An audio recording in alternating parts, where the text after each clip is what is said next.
Hey guys, what's up? It's the Culture Detective here, investigating your favorite movies, and yeah, it is going to be the Oscars in 1 week, and even though I don't know if I'm gonna be able to watch the Oscars, because the TV channel, the biggest TV channel in Hong Kong, will not be playing it because of political reasons, I will still talk about the nominees in this video. I'm going to predict the Oscars predictions 2021.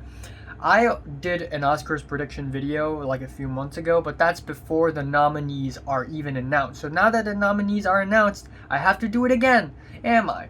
Alright, so let's start off with the documentary shorts. Now, I did not watch any short films that are nominated in the Oscars this year, but Do Not Split.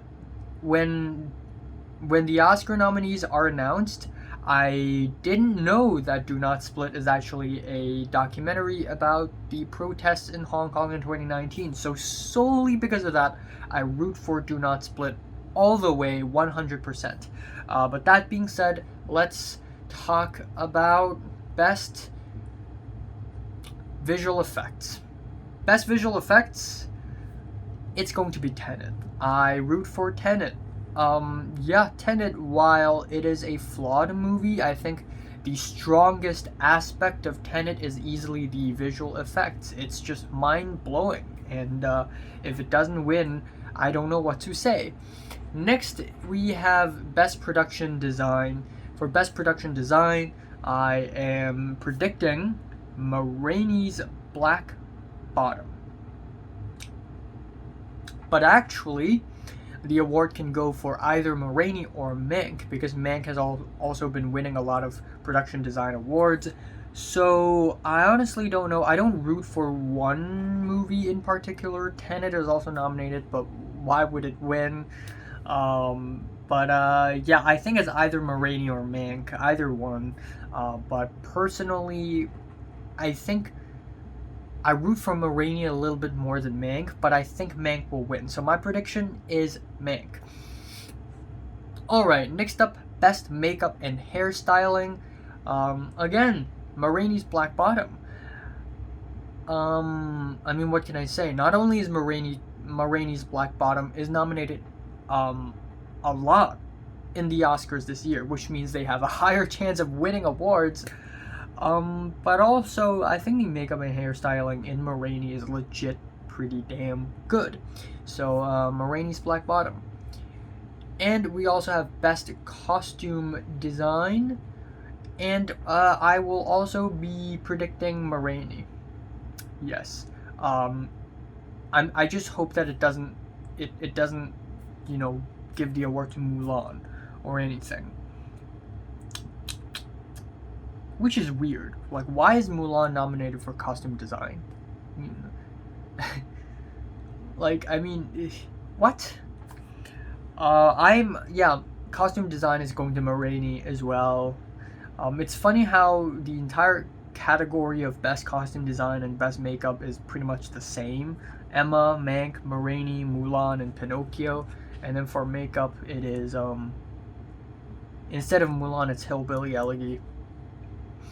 Alright. Best editing. It is... Now, this is a tricky category, right?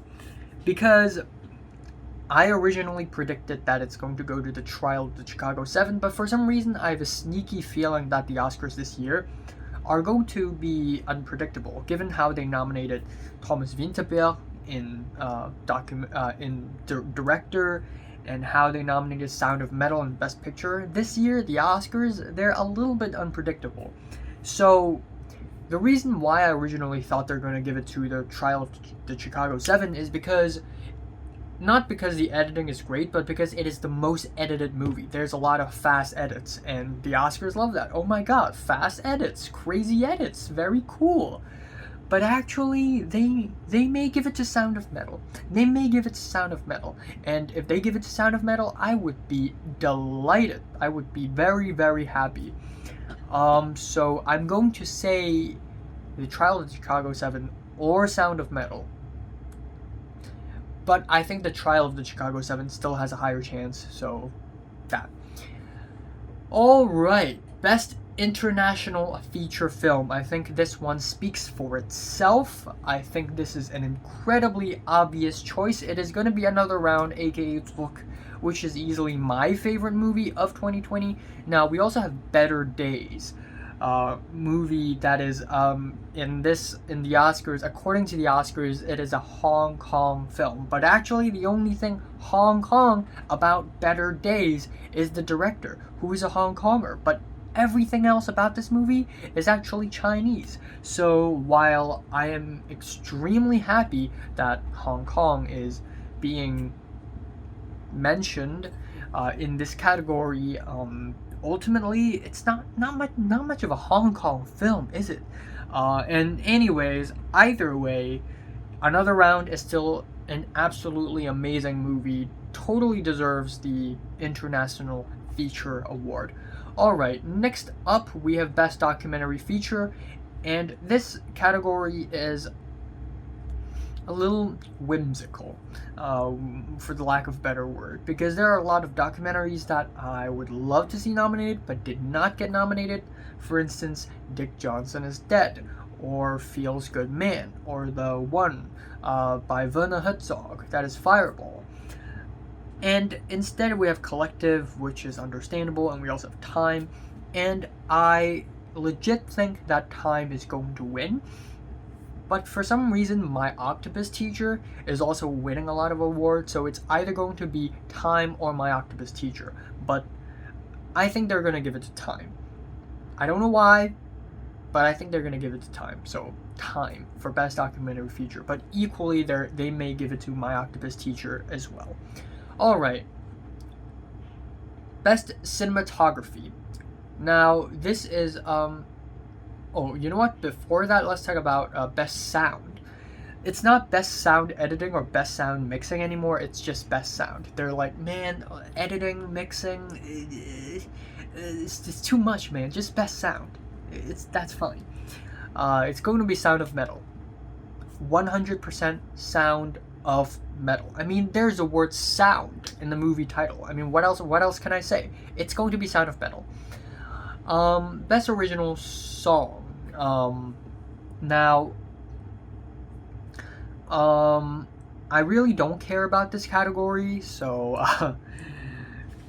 I'm just going to say it's going to be Speak Now from One Night in Miami. But again, I really don't care, and I really don't know much about these songs. I haven't actually listened to them.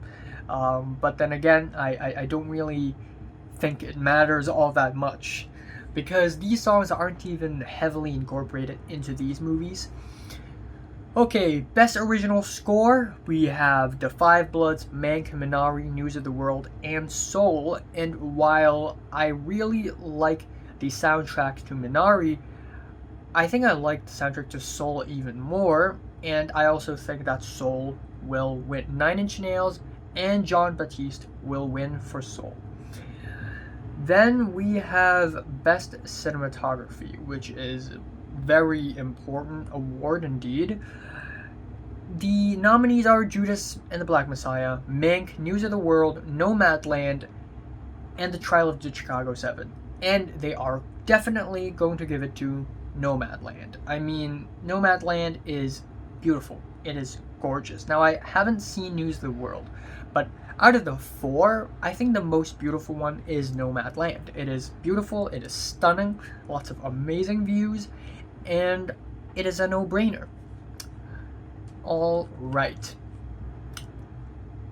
Now we have the Screenplay Awards, which are also extremely important. We have Best Original Screenplay. The nominees are Judas and the Black Messiah, Minari, Promising Young Woman, Sound of Metal, and The Trial of the Chicago 7. Would have loved it if Another Round is on there, but it's not, so I'm rooting for Judas and the Black Messiah.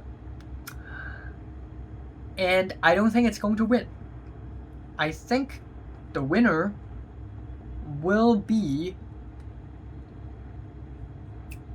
either Minari or Promising Young Woman, even though I would prefer Sound of Metal over those two as well. The Trial of the Chicago 7 also has a chance of winning because it's Aaron friggin' Sorkin. Everybody loves Aaron friggin' Sorkin, but maybe that is a little bit too obvious. The Oscars, they like to be a little bit unpredictable. They may give it to Promising Young Woman by Emerald Fennell because it's a strong female empowerment script, and Hollywood loves that.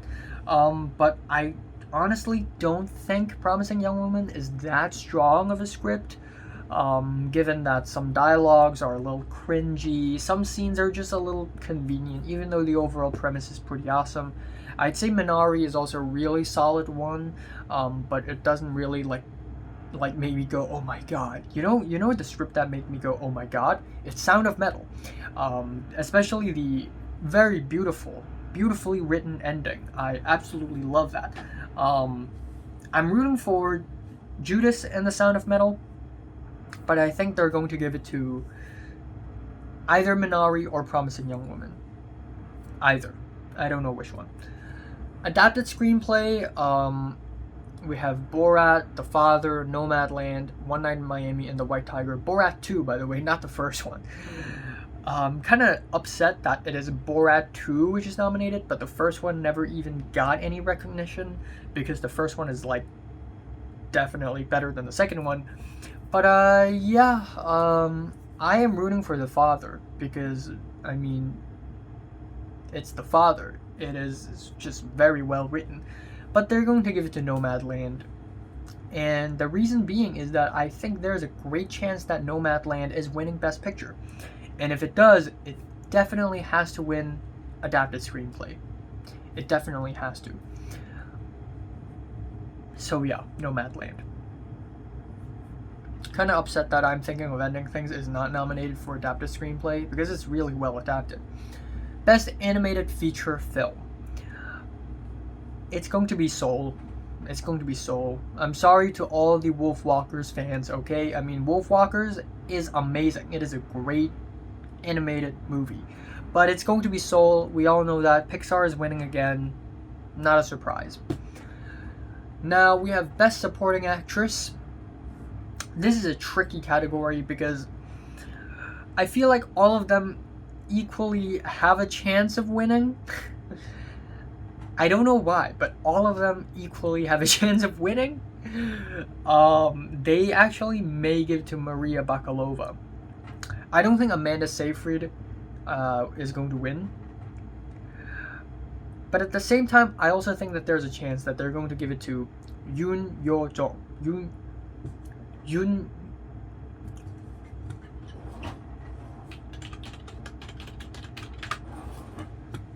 I can't pronounce Korean. Leave me alone. Hold up. Yoon Yo-jong. Yoon Yo-jong. I think they may actually give it to Yoon Yo-jong. They might. That or Maria Bakalova. But I'm rooting for Yoon Yo-jong a little bit more.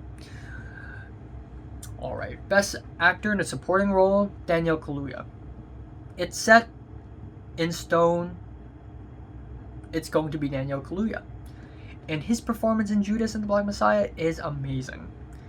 But you can also say the same thing for Lakeith Stanfield. But it's going to be Daniel Kaluuya. It's going to be Daniel Kaluuya. Okay? It's going to be Daniel Kaluuya. Best Leading Actress. Now, we got some strong performances here. Viola Davis, Vanessa Kirby, Frances McDormand, they're all amazing. Frances McDormand had won already for 3 Billboards. Viola Davis had won as well. I think for Fences. I forgot, but she had won. Vanessa Kirby's performance in Pieces of a Woman is amazing, but I think they're going to give it to Carey Mulligan. I think Carey Mulligan getting nominated and winning an Oscar is a long time coming. Is about time. I don't know what I'm saying, but you get the idea. Best Leading Actor, it's going to be Chadwick Boseman. It's going to be Chadwick Boseman. That's it.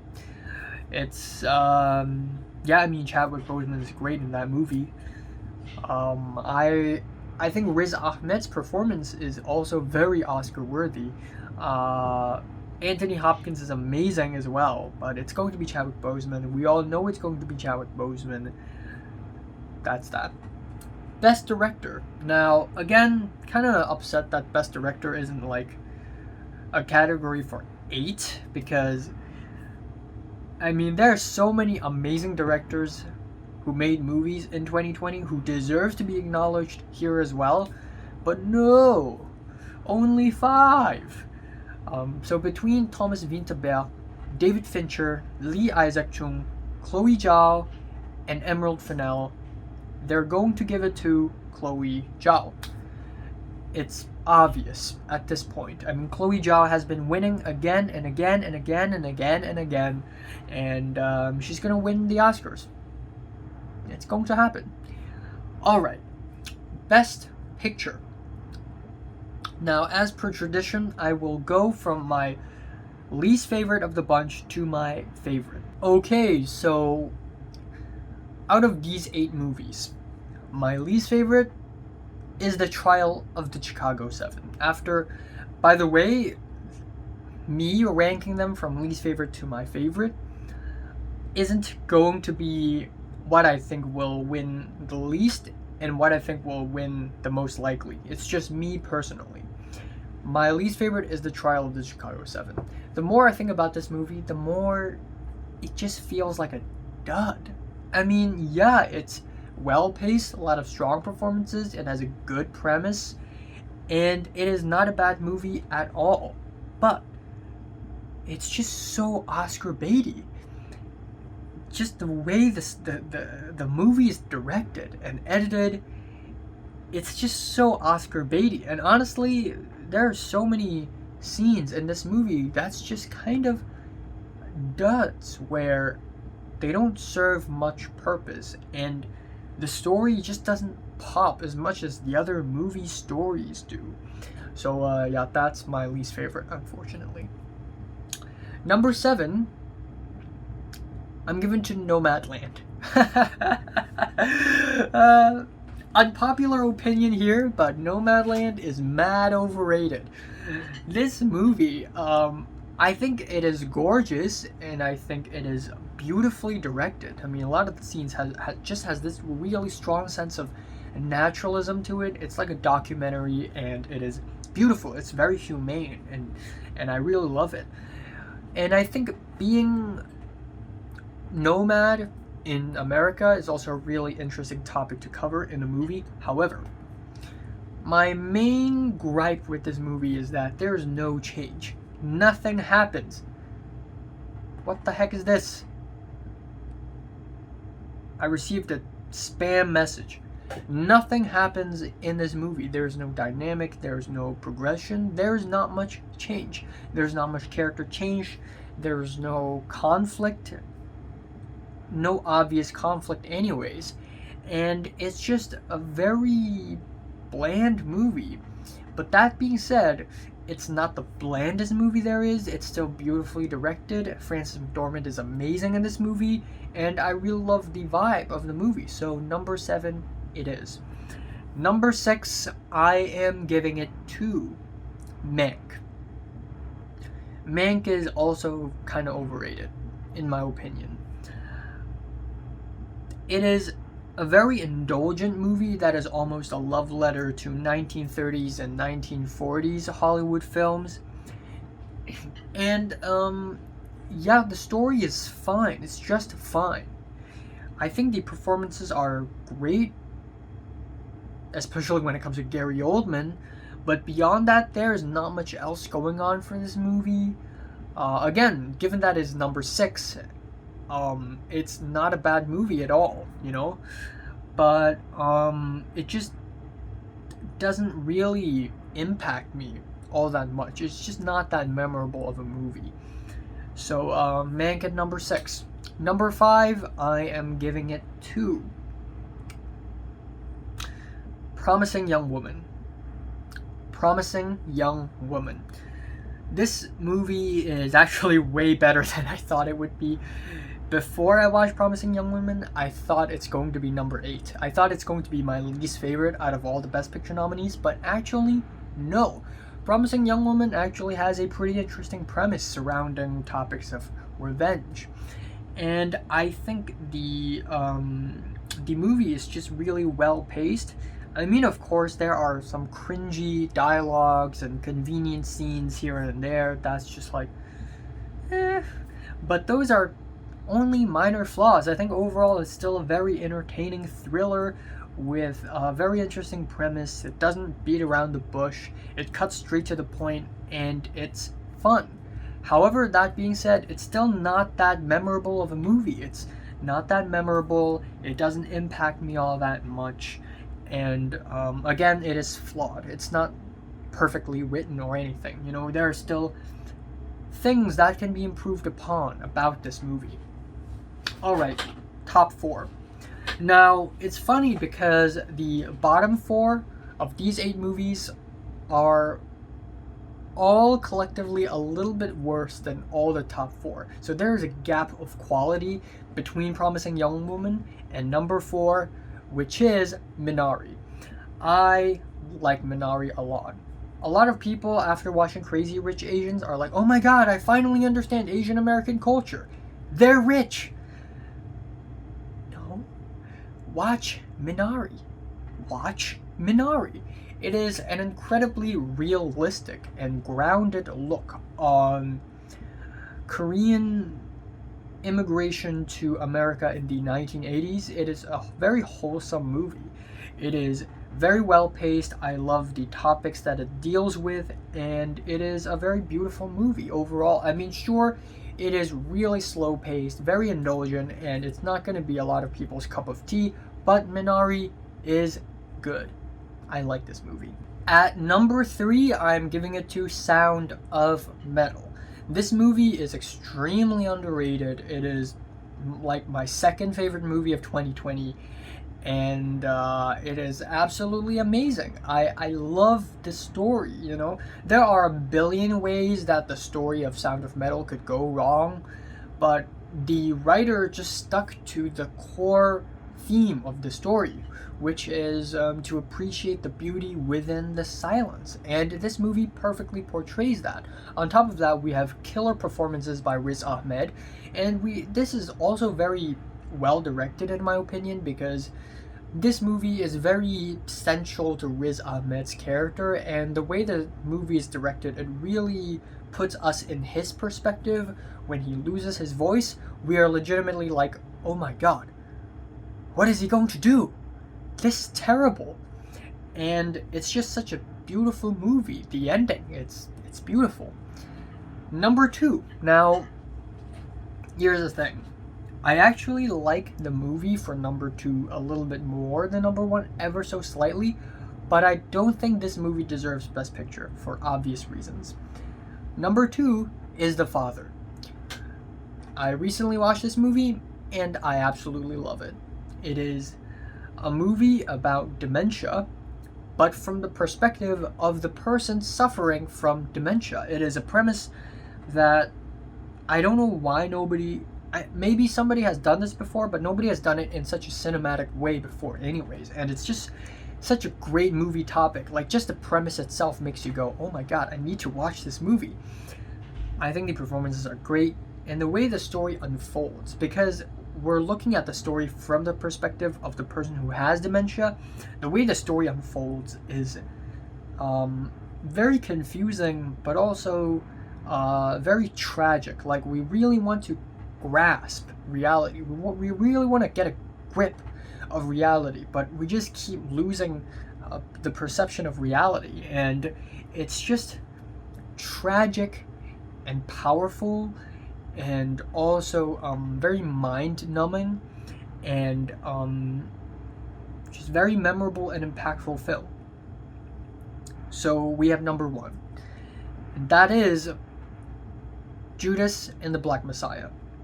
Now, I actually love Judas and the Black Messiah probably just as much as I do The Father, but the reason why I like The Father a little bit more is that the story is tighter.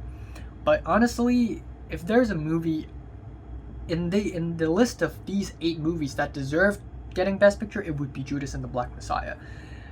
Because not only is it incredibly well directed, very well paced, very well written, the performances are killer, but also it has this quality of being grand. Like it has the rise and fall of an incident. We have Fred Hampton, played by Daniel Kaluuya in this movie, and we sort of see his rise and also his fall in this movie. Not really fall, like he just dies at the end of the movie. Spoiler alert, but Fred Hampton dies.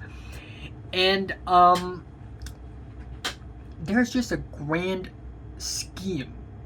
There's just a grand scale to this movie that really makes more epic. Epic wouldn't be the word, but more important than many other movies in these 8 movies. And not only that, the premise is incredibly interesting because we're basically seeing a very important piece of history in African American culture, but from the perspective of a snitch. Who would have thought?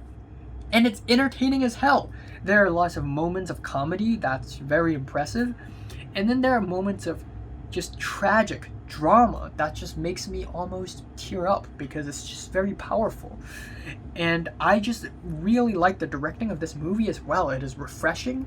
There are colors that pop. It has style. It has grace. And it just permeates beyond, oh, it's all about race. I mean, sure, racism is a very heavy topic in this movie, but overall it is even more beyond that. It is about the people. It is about oppression. It is about the power struggle.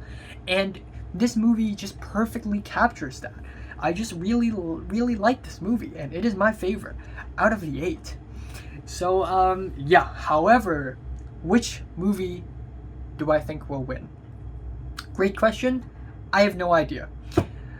The easy answer would be Nomadland, because it's been winning everywhere. It's very meaningful, and it's got that Oscars, naturalistic feel to it. Some people may say The Trial of the Chicago 7 because it's very Oscar baity, but I think it's too obvious of an answer.